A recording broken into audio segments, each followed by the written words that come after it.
आपोलिया हिता जो असे जागता धन्य माता पिता तयाची या कुळी कन्या पुत्र होती जै सात्विक तयाचा हरिक वाटे देवा गीता भागवत करीती श्रवण अखंड चिंतन विठोबाचे तुका मने माझा घडो त्यांची सेवा तरी माझ्या दैवा पार नाही। सर्वप्रथम अभंगाचा सरळ अर्थ पाहू। जगद्गुरु तुकोबराय पहिल्या चरणात सांगतात की आपोलिया हिता जो असे जागता धन्य माता पिता तयाची आम। जगद्गुरु तुकोबराय म्हणतात की मुलगा असो की मुलगी आपल्या हिताच्या ठिकाणी जागा असणाऱ्या मुलांच्या आईवडिलांना धन्यता देतात। दुसऱ्या चरणात काय म्हणतात? कुळी कन्या पुत्र होती जे सात्विक तयाचा हरिक वाटे जेव्हा। जे मुलगी असो का मुलगा ते जर सात्विक निवडले गेले ना तर त्यांचा आनंद स्वतः जगद्गुरु तुकोबरायांना होत नाही तर माझ्या भगवान परमात्म्याला होतो असं कोण म्हणताय? जगद्गुरु तुकोबराय। तिसऱ्या चरणात काय सांगितलंय तर गीता भागवत करीती श्रवण अखंड चिंतन विठोबाचे।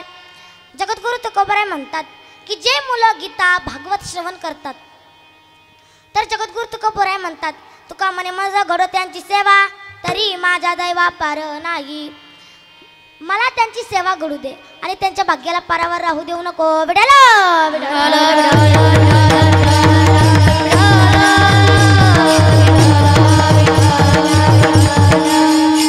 बघा पाहायचं म्हटलं तर या वारकरी संप्रदायामध्ये आपल्याला 5 संत बघायला मिळतात। किती संत हो? 5। या 5ही संतांकडे एक एक गुण आहे। कोणते संत आहेत ते तर ऐका। पहिले आहेत माझे ज्ञानेश्वर माऊली, दुसरे आहेत माझे नामदेवराय, तिसरे आहेत एकनाथ महाराज, चौथे आहेत निळूपराय आणि 5वे आहेत जगद्गुरु तुकोबराय। बघा या 5ही संतांकडे एक एक गुण आहे। पहिले कोण आहेत हो? ज्ञानेश्वर महाराज। त्यांच्याकडे काय आहे? ज्ञान। किती ज्ञान? किती ज्ञान हो? तर ज्ञानाचा सागर सखा माझा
म्हटलं जातं।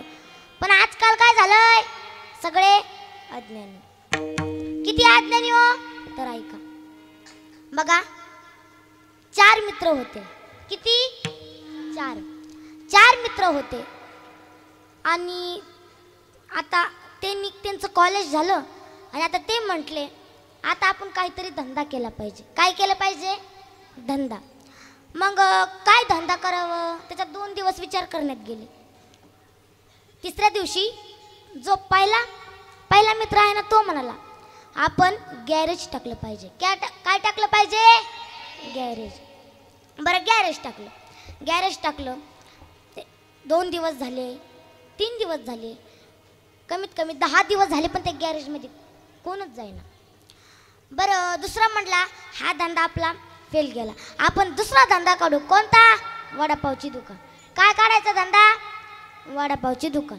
वडापावची दुकान काढली. 1 दिवस झाले, 10 दिवस झाले, 1 महिना झाला, पण वडापावला कोणच खायला येईना. बरं, तिसरा म्हटला हा पण आपला धंदा फेल गेला. तिसरा म्हटला आता आपण रिक्षा चालवायचा धंदा काढू. त्याने रिक्षा चालवायचा धंदा काढला. रिक्षातही 2 महिने झाले, 3 महिने झाले, तरी कोण बसायना. आता चौथा म्हणला हो धंदा नकोच, आता आपण भीक मागायला सुरू करू. भीक मागायला सुरू केली. दे ग माय, दे ग माय, पण कोणही 1 रुपया ताटात टाकायना. बघा आता त्याचं कारण सांगते. पहिला धंदा काय होता हो, तर गॅरेज टाकलं. त्यात कोणी जायना. का बरं जायना? ते जर गॅरेज दुसऱ्या मजल्यावर टाकलं तर गाडी घेऊन वर जायचं होतं का? नाही. दुसरा धंदा काढला, वडापावची दुकान टाकली. कुठं टाकली? त्याच मजल्यावर. पण गॅरेजची पाटी बदलली का? नाही. मग लोकांना कसं कळणार की तिथं वडापाव आहे का नेमकं गॅरेज? बरं, तिसरा धंदा काढला. कोणता? रिक्षा चालवायचा. हेच जर चौघन त्यांच्या 4 बायका 8 जण बसले तर 9वा काय त्यांच्या डोक्यावर बसायचा होता का? नाही. आणि चौथा धंदा काढला, भीक मागायची. यायनी जर एकामेकाला भीक मागली तर भीक कोण देणार?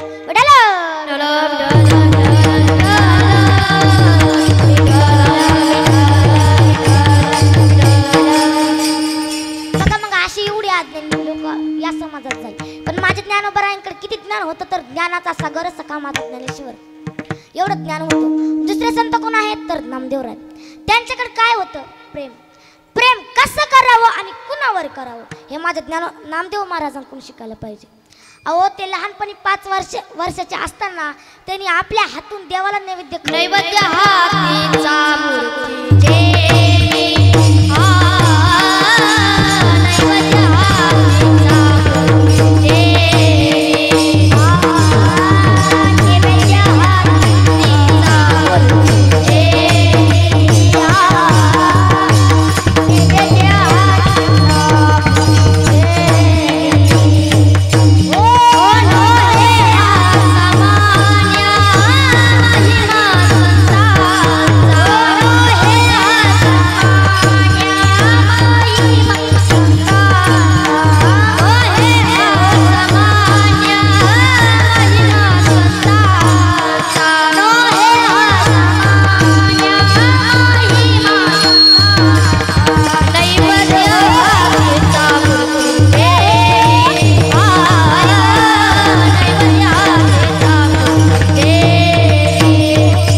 हातीचा हातीचा मूर्ती जेवी.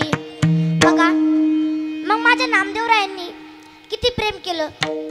कुणावर केलं? तर देवावर. किती केलं की देवाने स्वतः त्यांच्या हाताने नैवेद्य खाल्ला. काय खाल्ला? नैवेद्य. बघा तिसरे संत कोण आहेत? एकनाथ महाराज. त्यांच्या जीवनात जर आपण गेलो तर काय बघायला मिळतं आपल्याला? त्रिवेणी संगम. किती एकनाथ महाराज माझे किती मोठे संत होऊन गेले. त्यांच्या जीवनामध्ये जर गेला तर आपल्याला त्रिवेणी संगम पाहायला मिळतो. बघा त्यांच्या अंगावर 108 वेळा यमन तुकला तरी माझे एकनाथ महाराज काही म्हटले का? नाही. यवन अंगावरी तुंकला, प्रसाद देवनी मुक्त केला. बरं तुंकला तर तुंकला, पण त्याला प्रसाद पण दिला आणि मुक्त पण केला. मग माझे एवढा अधिकार माझ्या एकनाथ महाराजांचा होता. कुणाचा होता? एकनाथ महाराजांचा. चौथे संत कोण आहेत? निळोबराय. त्यांच्याकडे काय आहे? सद्गुरुनिष्ठा. किती सद्गुरुनिष्ठा? 24 दिवसामध्ये माझ्या जगद्गुरु तुकोबारायांना वैकुंठातून खाली आणलं. कुणाला आणलं? जगद्गुरु तुकोबारायांना. बघा मग एवढे माझे निळोबराय पण एवढे श्रेष्ठ होते की 24 दिवसामध्ये जगद्गुरु तुकोबारायांना खाली आणलं. आणि 5वे संत कोण आहेत? तर जगद्गुरु तुकोबाराय. किती वैराग्य त्यांच्याकडं, किती की त्यांचं नाव घेतल्यावर यमाला सुद्धा थरपा. तुकाराम तुकाराम तुकाराम तुकाराम तुकाराम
राम नाम घेता कापे यम.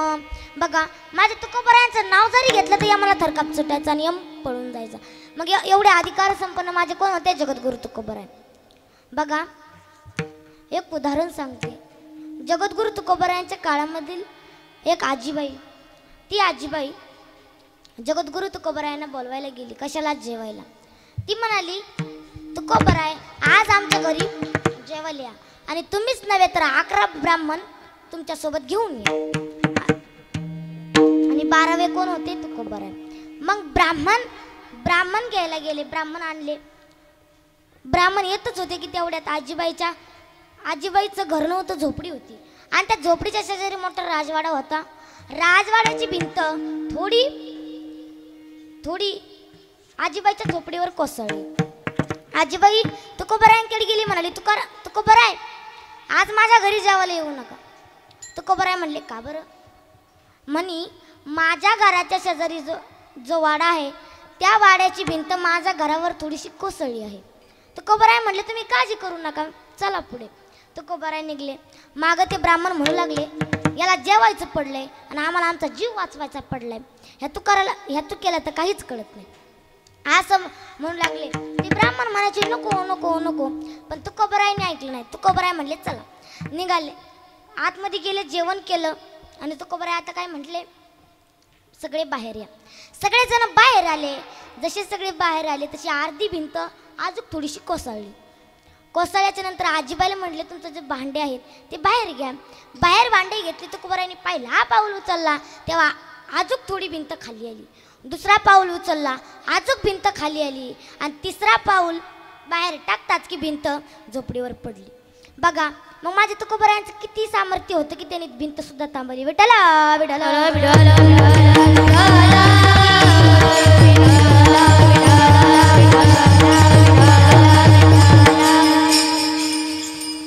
बघा आजच्या कीर्तनाचा प्रतिपाद्य विषय असा आहे की आपल्या हिताच्या ठिकाणी जागा असणाऱ्या मुलांच्या आई वडिलांना धन्यता देतात. कोण देतात धन्यता? जगद्गुरु तुकोबराय. कुणाला? त्यांच्या आई वडील, ज्याचे आई वडील, जे मुलं हिताच्या ठिकाणी जागा आहेत त्यांच्या आई वडिलांना धन्यता देतात. बघा मग इथे एक पहिला प्रश्न निर्माण होतो, मग असे तरी पुत्र कोण? कोण बरं असे पुत्र? तर माझे छत्रपती शिवाजी महाराज. त्यांच्या आई वडिलांना सुद्धा धन्यता दिली. कोण होते छत्रपती शिवाजी महाराज? त्यांनी काय केलं? बघा एका क्षणात समजून जाईल. महिला मंडळ तुमच्या डोक्यावर पदर, कपाळावर कुंकू, दारात तुळस, मंदिरावर कळस, पुरुषांच्या ओठार मिशी, डोक्याला टोपी, भाडावर बुक्का. आज कुणामुळे जिवंत असेल ना तर छत्रपती शिवाजी महाराज यांच्यामुळे जिवंत आहे. आज मी या नारदाच्या गादीवर उभे आहे. कुणामुळे? तर छत्रपती शिवाजी महाराजांमुळे. आज जर एक राजा नसताना तर मला अशी एक मागणी मागावी लागली असती. काय बरं? की हुजूर मैं आपके सामने कीर्तन पेश करना चाहती हूँ, क्या कर सकती हूँ? अशी मागणी मला मागवली असती, पण नाही. बघा छत्रपती शिवाजी महाराजांनी स्वतःच्या धारिष्ठाला रटवून ज्यांनी दिल्लीच्या तख्त पर्यंत माझ्या स्वराज्याची स्थापना केलेली आहे ना, तेच छत्रपती शिवाजी महाराज. छत्रपती शिवाजी महाराज हे नाव जिल्ह्यापुरतेच नाही, तालुक्यापुरतेच नव्हे, महाराष्ट्रापुरतेच नाही तर भारताच्या कानाकोपऱ्यापर्यंत, मातीच्या कानाकानापर्यंत माझ्या छत्रपती शिवाजी महाराजांचं नाव आहे. बघा म्हणून त्यांच्या आईवडिलांना धन्यता देतात. आज कुणाच्या आईवडिलांना धन्यता देतात? तर माझे संभाजी महाराज. संभाजी महाराज कोण हो? तर माझे छत्रपती शिवाजी महाराजांचे पुत्र. बघा संभाजी महाराज किती हो, त्यांनी पण किती केलं आपला धर्म जगवण्यासाठी, मातीत घालण्यासाठी नाही, आपला धर्म टिकवण्यासाठी. किती तो औरंगजेब म्हणत होता, संभा आओ हमारे धर्म में, आओ हमारे धर्म में. पण माझे संभाजी महाराज गेले का? नाही, त्यांनी त्यांचा धर्म स्वीकारला नाही. मग माझ्या संभाजी महाराजांनी किती दुःख भोगवलं तर ऐका. माझ्या संभाजी महाराजांनी फक्त त्यांच्या डोळ्यात डोळे घालून बघितलं तर डोळ्यात सळई घातल्या.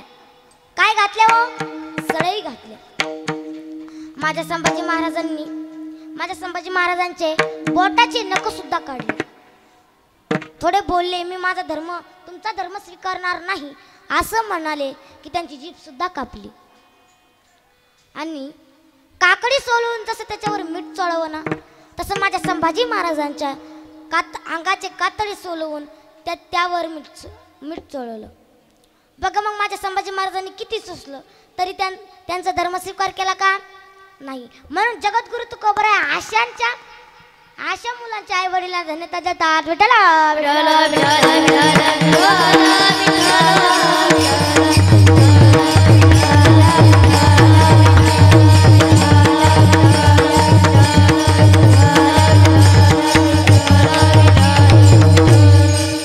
शुद्ध बीजा पोटी फळे रसाळ गोमटी किंवा गोमटे बीजांचे फळ ही गोमटी.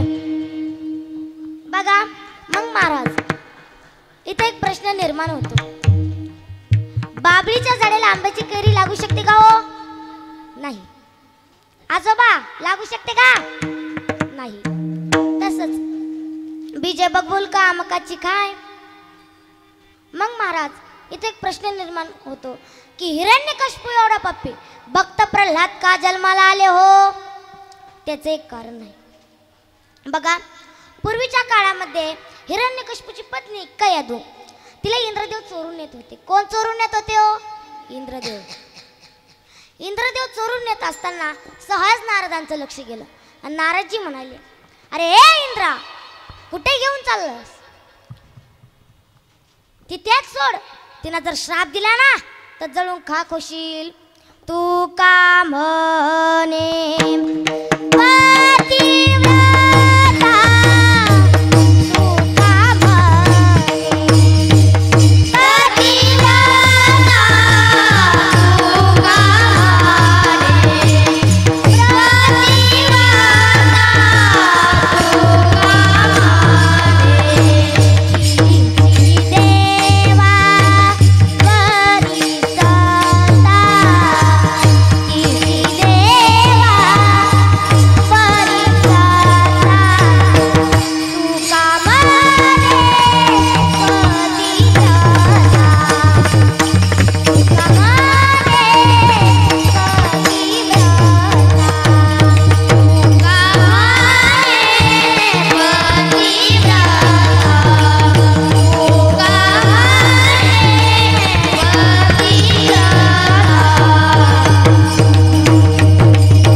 आणि ती कयादू आता नारदांच्या आश्रमामध्ये जाऊन राहू लागली.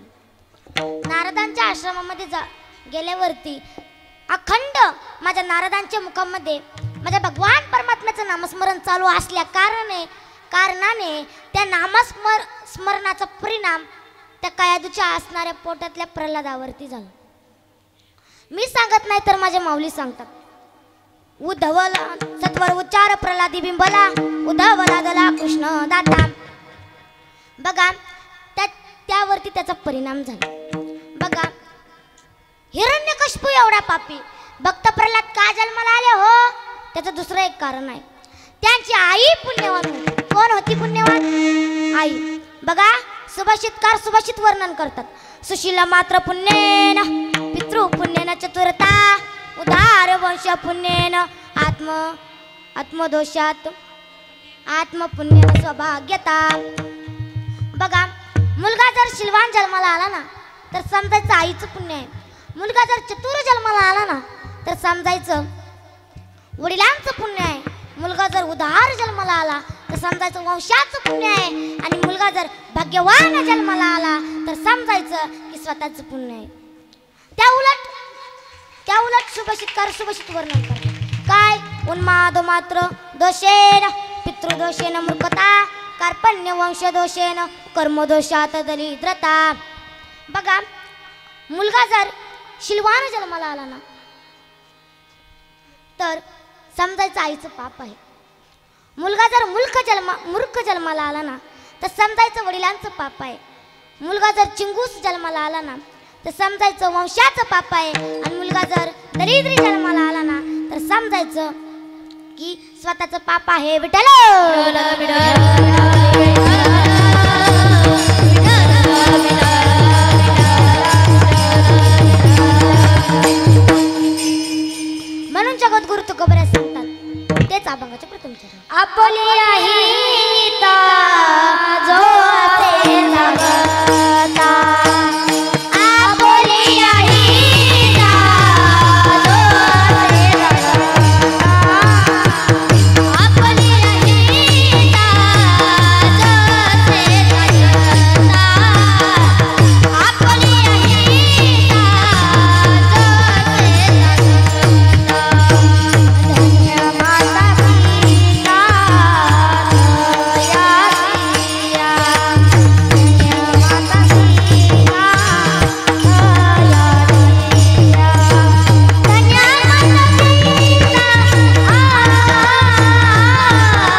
आपोलिया हिता जो असे जागता धन्य माता पिता तयाची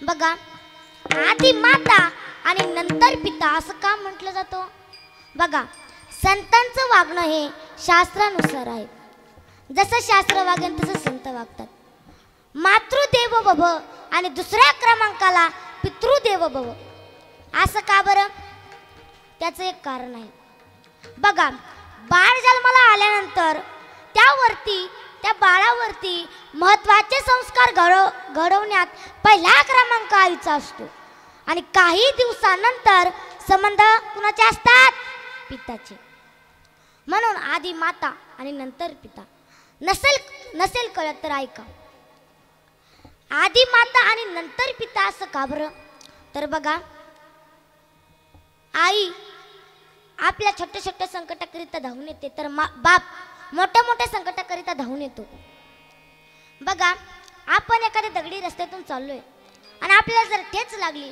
आपण काय म्हणतो आई ग असा आपल्या तोंडातून शब्द निघतो आणि आपण जर मोठा हायवे पार करीत असलो आणि पुढून जर मोठा ट्रक आला तर आपण काय म्हणतो अरे बाप रे आपण असं म्हणतो म्हणून आधी माता आणि नंतर पिता विठाल विठाल विठाल विठाल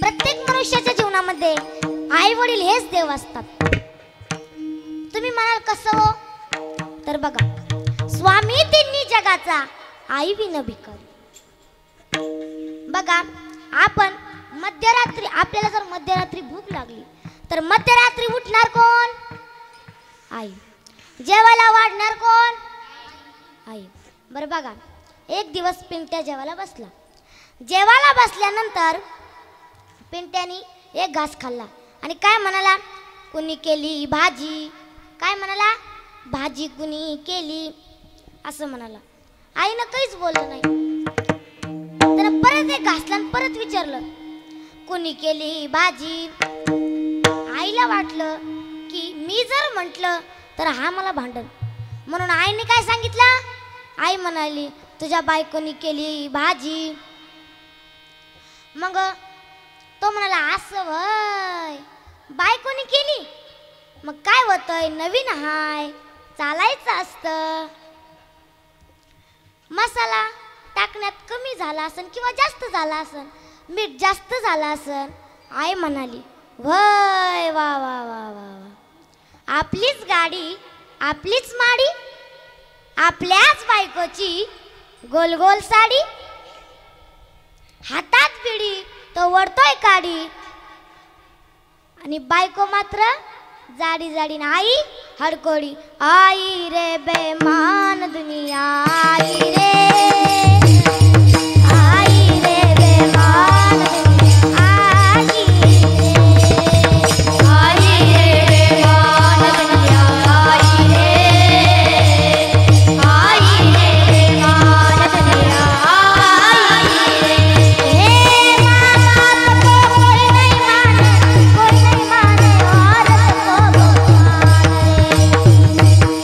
कोई नहीं माने और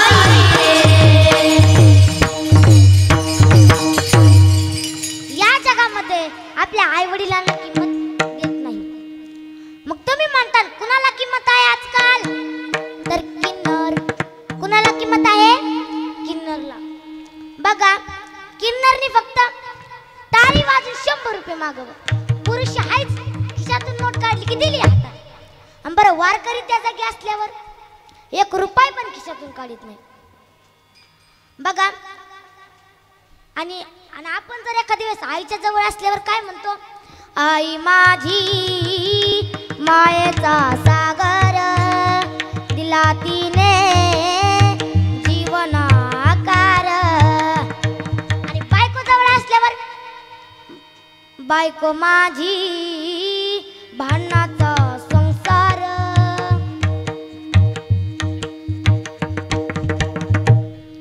बघा आता नवरा बायको म्हटल्यावर भांडण तर असणारच, पण भांडणाचे प्रकार किती वेगळे बरं, किती. कोणी कोणी ह्या पद्धतीने भांडण करतं, कोणी कोणी त्या. बघा एक दुकानदाराची बायको होती आणि दुकानदाराचे आणि बायकोचे कशा तरी गोष्टींवर भांडणं चालू झाले आणि बायको म्हणाली नका लय भाऊ खाऊ. कोणाची पद्धत, दुकानदाराची बायकोची पद्धत, नका लय भाऊ खाऊ. बरं आता वकिलाची बायको काय म्हणते, वकिलाची बायको नाही नका भाषण सांगू.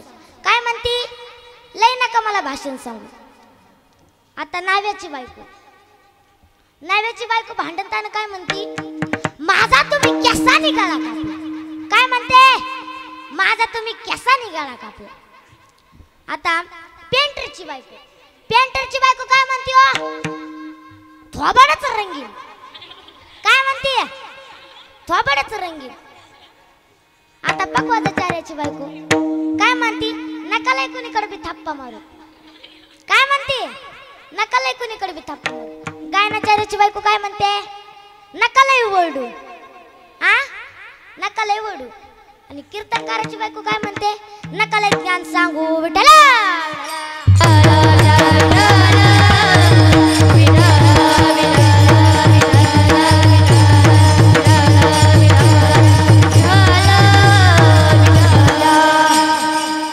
बघा असेच दोन मित्र होते, एकाचं नाव सखाराम होतं आणि एकाचं नाव तुकाराम होतं.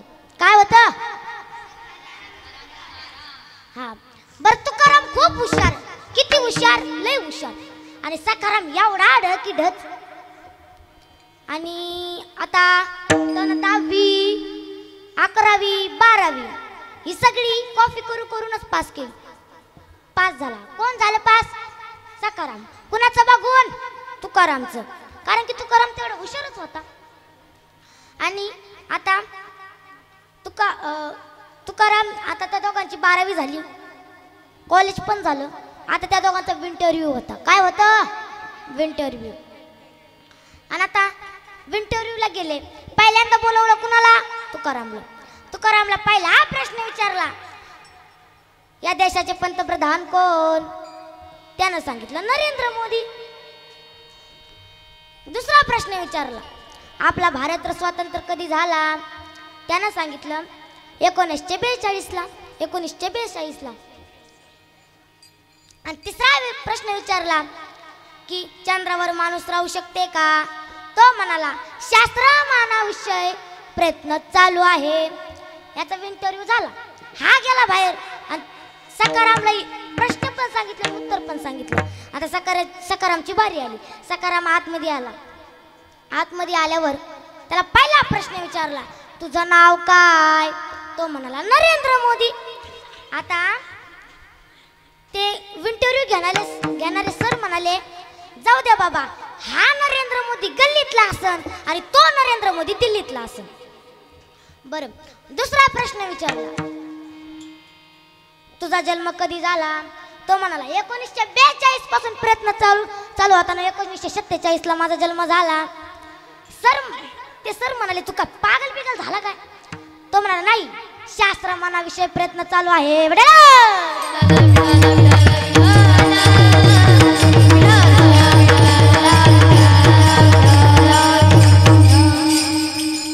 बघा सर म्हणते इकडे तुला बेल्ट काढून सांगतो. तो म्हणाला सर हाणूच शकत नाही. म्हणे का बरं हाणू शकत नाही. अहो नाही सर तुम्ही हाणूच शकत नाही मला. पण काऊन. अहो नाही हाणू शकत नाही मी म्हणतो ना. बरं मला सांग काऊन हाणू शकत नाही. म्हणे अहो सर तुम्ही जर तुमच्या पॅन्टचा बेल्ट काढला तर तुमची पॅन्ट खाली घालायची नाही का.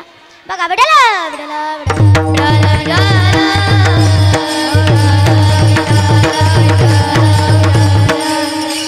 बघा या समाजात एवढे लोक असे वागतात. जगद्गुरु तुकोबरा आहे अभंगाचं. कुळी कन्या पुत्र होती जे सात्विक, कुळी कन्या पुत्र होती जे सात्विक, कुळी कन्या पुत्र होती जे सात्विक, कुळी कन्या पुत्र होती जे सात्विक. दयाचा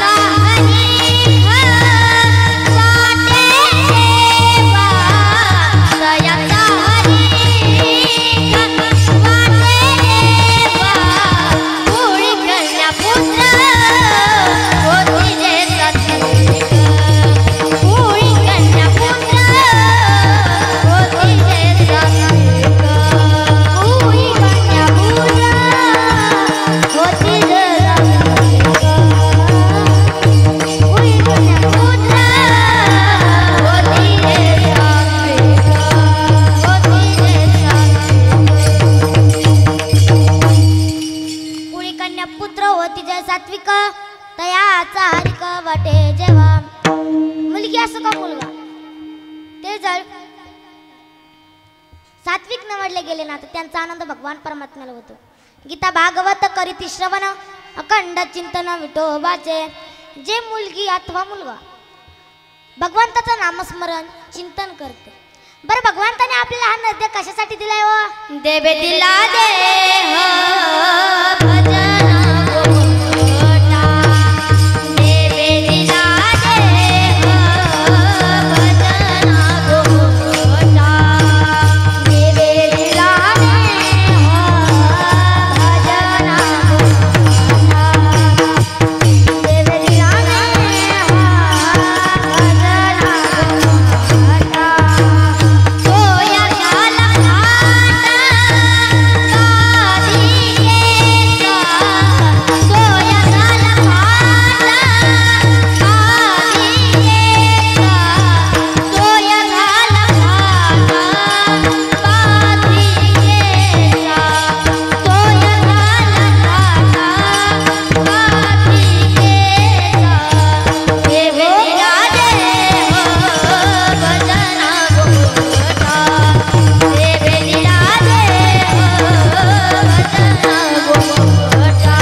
भांडण खेळण्यासाठी, व्यसन करण्यासाठी.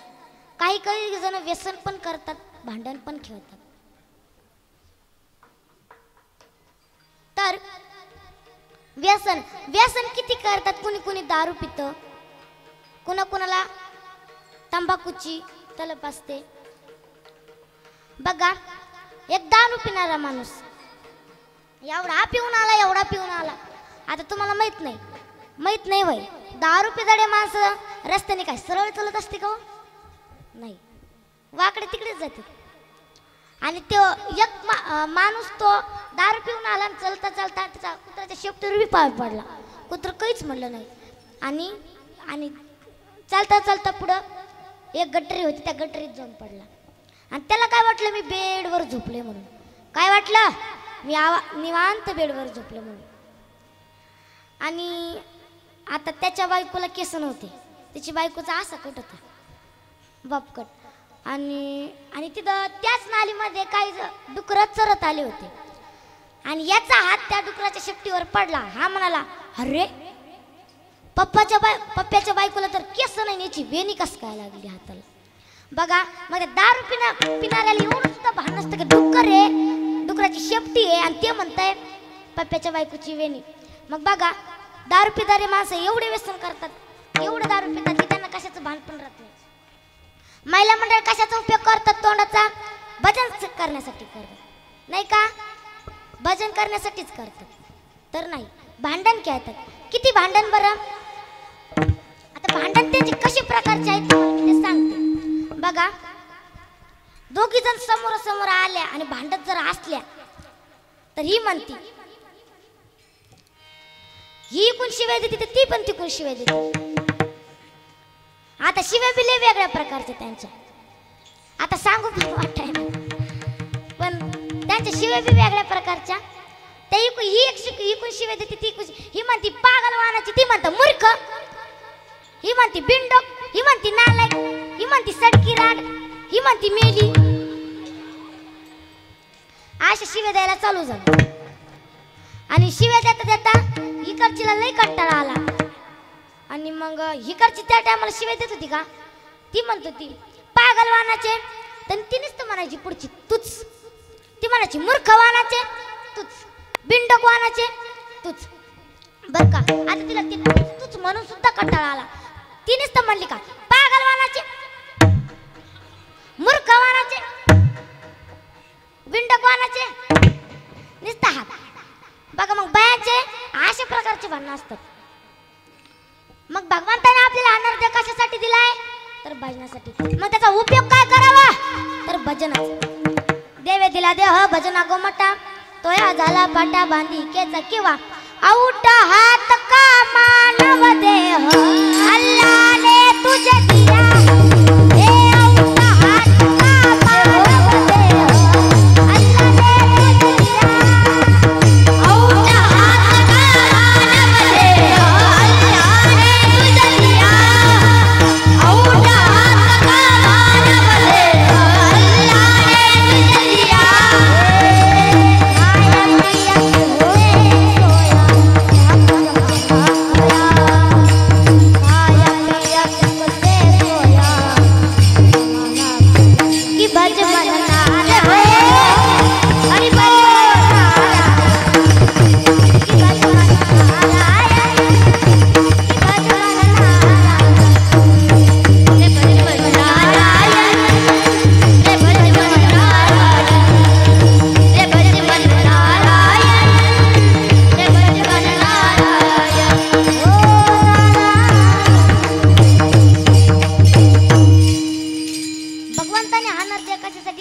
नामस्मरणासाठी करण्यासाठी.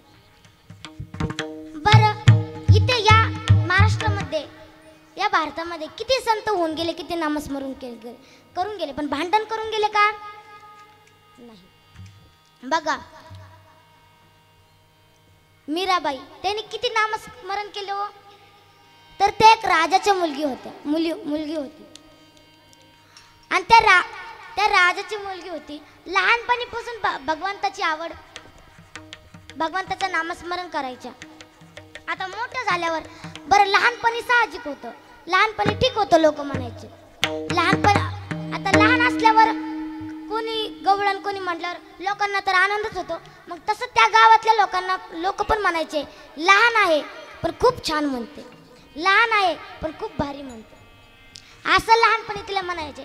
पण मीराबाई जसे जसे मोठं होत गेल्या तसं त्यांचा अजूनच भजनाचा छंद वाढत गेला. आणि आता मात्र लोक नावं ठेवायला लागले. बरं लोक दोन तोंडाचे असतात, कुणी जर ह्या साईडनी बोलत त्या साईडनी पण बोलतात. आणि असं म्हणजे आपण म्हटलं हे असं झालं, ते म्हणतात हा असं झालं. पलीकडचं म्हणलं नाही असं झालंच नाही, ते म्हणतात नाही असं कुठं झालं, कोण म्हणतंय असं म्हणतात. म्हणून लोक दोन तोंडाचे असतील. लहानपणी मीराबाईला म्हणायचे की खूप छान म्हणते, आणि आता मोठे झाल्यावर तिची निंदा करू लागले. निंदा करत आता त्यांच्या आई वडिलांना पण त्रास होऊ लागला. आणि आई वडील म्हणाले अगं मीरा आता भजन सोड. काय म्हणाले, अगं मीरा आता भजन सोड. ती म्हणाली नाही सोडणार. मग भजन सोड म्हटल्यावर तिने आजूकच भजन चालू केलं, पायात घुंगरं बांधली आणि नाचायला सुरू केलं. आता त्यांचे वडील म्हणाले की अगं मीरा आता नाचून तरी भजन करू नको. तर आजूकच मोठ्याने भजन करू लागल्या. आता म्हणाले की अगं आता मोठ्याने तरी करू नको. आता आजूकच जास्त मोठ्याने करायला लागल्या. आणि असं करून त्यांच्या आई वडिलांना त्यांचा वैताग आला होता. वडिलांनी त्यांच्या आईकडे विषाचा प्याला दिला आणि विषाचा प्याला घेऊन ते गेले. कुठे गेले? कुठे गेल्या? मीराबाईंकडे. विष पेलं आणि त्यांना त्या विषाचा त्रास काहीच झाला नाही. विष पेलं, विष धारण केलं आणि 2 मिनिटं शांत बसल्या. कानामध्ये फक्त कृष्ण कृष्ण कृष्ण हाच आवाज घुमत होता. आणि विष पेल्यानंतर पुन्हा उठल्या आणि पुन्हा भजन करू लागल्या. हे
जीव का जग में प्रभु प्रेम में बलिदान दो, जीवन किया करे. ला ला ला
मीराबाईंनी एवढंच नामस्मरण केलं की विषाचा प्याला सुद्धा अमृत म्हणून पिलं. म्हणून जगद्गुरु तुकोबराय 3ऱ्या चरणात सांगते,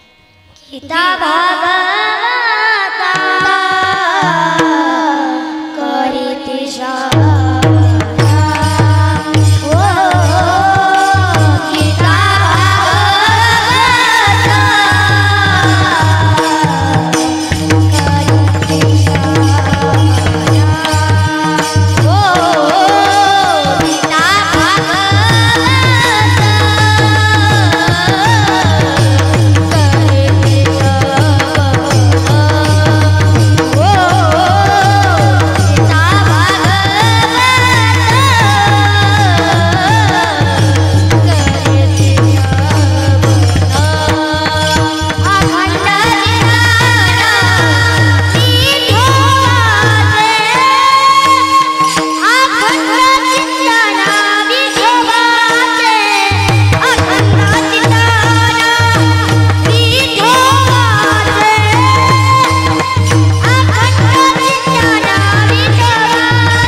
माझे